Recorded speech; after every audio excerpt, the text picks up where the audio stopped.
মহান আল্লাহ রাব্বুল আলামিন কসম খেয়েছেন ওয়াল ফাজর। দ্বিতীয় আয়াত ওয়ালায়ালিন আশরি, ওয়ালায়ালিন আশরি, 10টি রাতের শপথ, সরাসরি 10টি রাতের শপথ। মুফাসসিরিন ইকরাম প্রায় অধিকাংশই, সবাই বললে চলে, তারা বলেছেন যে মহান আল্লাহ রাব্বুল আলামিন জিলহজ মাসের প্রথম এই 10 রাতের কসম খেয়েছেন। বলেন না সুবহানাল্লাহ। কসম খায় কোন জিনিসে? যে জিনিস সবচেয়ে গুরুত্বপূর্ণ বেশি। আমাদের দেশের মায়েরা দেখবেন সন্তানের মাথা ধরে কসম খায়। তার কাছে মানে পৃথিবীর যা কিছু আছে সবচেয়ে গুরুত্বপূর্ণ তার কাছে সন্তানের মাথা, মানে সন্তান। কোরআন ধরে কসম করে, হাদিস ধরে কসম করে, চোখটা ছুঁয়ে কসম করে। গুরুত্বপূর্ণ বিষয় না? সুতরাং মহান আল্লাহ রাব্বুল আলামিনের কাছে এই 10 রাত্রের ইবাদত বড় প্রিয়। এই কারণে মহান আল্লাহ রাব্বুল আলামিন এই 10 রাত্রের কি করেছেন? কসম খেয়েছেন। বলেন না সুবহানাল্লাহ। মোটামুটি গুরুত্ব কিন্তু আপনি বুঝে ফেলেছেন। 10 রাত্রের গুরুত্ব যেমন বেশি, ঠিক এমনি ভাবে রমজান মাসের শেষের দশকের রাত্রের গুরুত্ব অনেক অনেক বেশি। তো এই 10 দিনের যে গুরুত্ব, আল্লাহ রাসূল সাল্লাল্লাহু আলাইহি সাল্লাম এই 10 দিনের গুরুত্ব সম্পর্কেও তিনি একটি হাদিস এখানে তার পক্ষ থেকে আমরা পেয়েছি। তিনি বলেছেন যে যেই ব্যক্তি মা মিন আইয়ামিন আমালুস সালেহ, আমলে সলে নেক আমল যে আছে, এই নেক আমলের মধ্যে প্রতিদিন তো আমল হয়, মানুষ প্রতিদিনই আমল করে, সালাত পড়ে, সিয়াম রাখে, তারপরে দান করে, ভালো ব্যবহার করে, হালাল উপার্জন করে, এই ভালো ভালো যে আমল করে অন্য দিনে তো করে, তাই না? তো সবচাইতে বেশি প্রিয় হলো এই 10 দিনে যে আমলগুলো করে আমার বান্দা, সেটা কি? আহাব্বু ইলাল্লাহ মিন হাযিহিল আইয়ামিল আশা। এই জিলহজ মাসের প্রথম 10 দিনের যে আমল, এটা আল্লাহর কাছে সবচাইতে প্রিয়। বলেন সুবহানাল্লাহ। একই আমল করতেছেন, একই আমল করছেন, কিন্তু এটা জিলহজ মাসের প্রথম দশকের মধ্যে পড়ে গেছে। এটা আল্লাহর কাছে অধিক প্রিয় হয়ে গেছে, আল্লাহর কাছে প্রিয় আমল হয়ে গেছে। সুতরাং এই সময় কি করতে হবে? যেই সময় আমার আমলটা আল্লাহর কাছে বেশি প্রিয় হয়, ওই টাইমে আমলকে আমি কমিয়ে দিব না একটু বেশি করে করবো? বেশি করে করবো, তাই না? এই কথাটা এইটাই, যে এই সময়ের আমলটা আল্লাহর কাছে বেশি প্রিয়, ওই সময়ে আপনি কি করবেন? আমলগুলো কি করতে হবে? বেশি বেশি করতে হবে। তখন সাহাবা একরাম জিজ্ঞাসা করলেন, কালু ইয়া রাসূলুল্লাহ ওয়ালাল জিহাদু ফি সাবিলিল্লাহ। ইসলামের মধ্যে সবচেয়ে বড় যে সওয়াবের কাজ, সেটা হলো আল্লাহর রাস্তায় জিহাদ করা, জান দিয়ে, মাল দিয়ে, কেমন? অর্থ দিয়ে, মেধা দিয়ে, সশরীরে কি করা? জিহাদ করা। সুতরাং সাহাবা একরামের কাছে সবচেয়ে বেশি প্রিয় আমল ছিল, বড় আমল ছিল, অন্যান্য দিনের যত আমল আছে তার মধ্যে সেটা হলো জিহাদ। সাহাবা একরাম জিজ্ঞাসা করলেন, ইয়া রাসূলুল্লাহ, এই সময় কি তাহলে জিহাদের চাইতেও কি এটা বেশি নাকি? মানে জিহাদের চাইতেও বেশি আমল কিনা, এটা বেশি প্রিয় কিনা আল্লাহর কাছে? তো রাসূল বললেন, ওয়ালাল জিহাদু ফি সাবিলিল্লাহ, আল্লাহর রাস্তায় জিহাদ করার চাইতেও এই 10 দিনের আমল আল্লাহর কাছে অধিক প্রিয়। সুবহানাল্লাহ। ইল্লা, তবে একটা কথা আছে, রাজুলুন, ওই ব্যক্তি ছাড়া, যে নাকি খারাজা বিনাফসিহি ওয়া মালিহি ফি সাবিলিল্লাহ, যে তার জান নিয়ে গেছিল, জান এবং মাল নিয়ে যুদ্ধের মধ্যে প্র্যাকটিক্যাল ঝাঁপিয়ে পড়েছে, ফালাম ইয়ারজি, সে আর তার জান আর মাল নিয়ে ফিরে আসতে পারে নাই। তার মানে আপনি বুঝতে পেরেছেন, উনি শহীদ হয়ে গেছেন। উনি ছাড়া, কারণ এটার মূল্য অনেক অনেক বেশি, অনেক অনেক বেশি।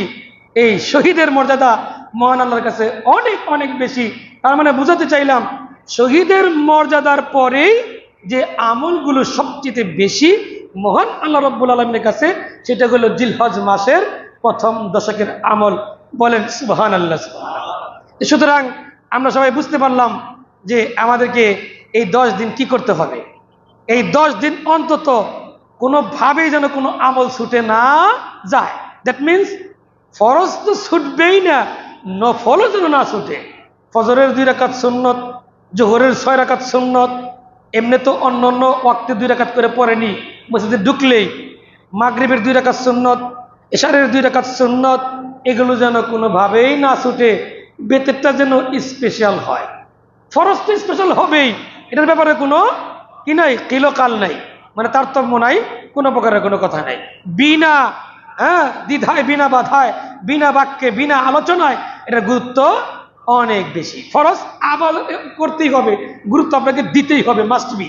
তবে নফল যেন এই 10 দিন অন্য কমপক্ষে না ছুটে।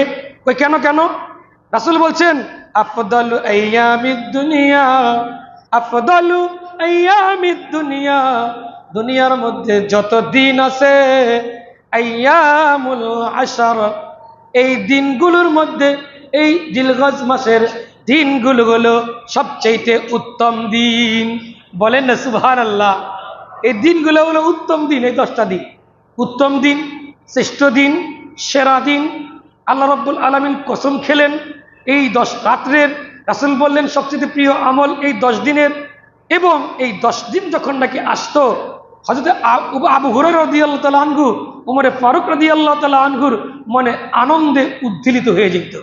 ইমাম বুখারী রাহমাতুল্লাহ আলাইহি সহ অনেক উলামা ইকরাম এই বর্ণনা করেছেন যে তারা কি করতেন, কাব্বারা ইদা খারাজা ফিস সুক, তারা তখন বাজারে যখন প্রবেশ করত তখন তারা তাকবীর বলতো, আল্লাহু আকবার, আল্লাহু আকবার, লা ইলাহা ইল্লাল্লাহু, আল্লাহু আকবার, ওয়ালিল্লাহিল হামদ। এই যে বলে না হাট হাট হাট, গরু ছাগলের হাট, আমার মনে হয় হাট হাট বলার আগে বলা দরকার আল্লাহু আকবার, আল্লাহু আকবার, লা ইলাহা ইল্লাল্লাহু, আল্লাহু আকবার, ওয়ালিল্লাহিল হামদ। এই ঘোষণা তো বাজার দিয়েই দেয়, রাস্তা দিয়েই দেয়। তাকবীরের ধ্বনিটাও হলো, আল্লাহর বরত্ব বর্ণনাও হলো। আল্লাহ রাব্বুল আলামিন যে সমস্ত পশুদেরকে আমাদের অনুগত করে দিল, যাদেরকে জবাই করে তার সান্নিধ্য নৈকট্য হাসিল করব, তাদের একটা বাজার বসবে, আমাদেরকে খবর দিলেন যে ওখানে গিয়ে আমরা আমাদের পছন্দ মতো, সুন্দর মতো, নিরেট ভালো ভালো পশু যেন আমরা জবাই করতে পারি, সেই দাওয়াত দিল। সুতরাং তাকবীরের ধ্বনিটা আমাদের হওয়া জরুরি। আপনারা যারা আছেন, অন্তত আমরা সবাই মসজিদ থেকে বের হলেই বাজার, বের হলেই আমাদের আর কি হয় না, আর আল্লাহর কথা স্মরণ করে না, আল্লাহর তাকবীরের ধ্বনি, তাসবিহ তাহলিল, এগুলো আমাদের মনে আর পড়ে না। আশা করি সবাই অন্তত একবার হলেও তাকবীর পড়বে। জি, সবাই ছেড়ে দিয়েছে আমাদের বলার আগে।